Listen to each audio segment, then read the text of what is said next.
It has been established that nature and nurture should not be taken as enemies or total opposites, but as two intertwined realities that function together to make up the human experience. Nature was designed for nurture. Many recent and notable studies have documented the effects that early childhood experience can have on both the physical and chemical makeup of the brain.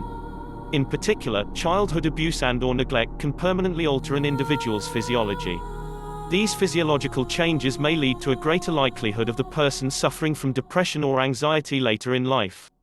Groundbreaking results from a major study of depressed women in the US have shown that women who were abused as children have abnormally elevated hormonal responses to stress compared to women with no history of abuse. It suggests that childhood abuse is associated with persistent hyperactivity of the hormonal system associated with the stress response, and this may cause greater vulnerability to psychiatric disorders in adulthood. The study, headed by Dr. Charles Nemiroff at Emory University, looked at women diagnosed with clinical depression who had been abused as children, depressed women with no past abuse, and healthy women. Each person was given a moderately stressful experience and asked to perform simple mathematic problems aloud for a panel of stalwart non-expressive judges. Cortisol and ACTH, two hormones that play a critical role in a person's response to stress, were measured in each subject while she completed the task.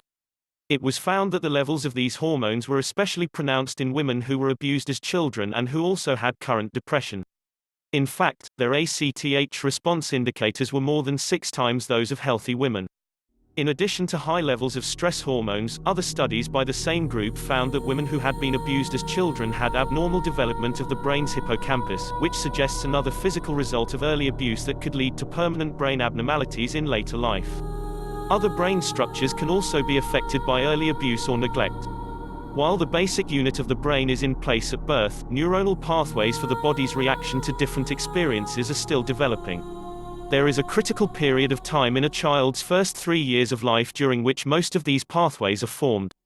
If a child receives primarily negative stimulation early in life, pathways for forming lasting relationships and responding to positive experiences can be stunted or destroyed.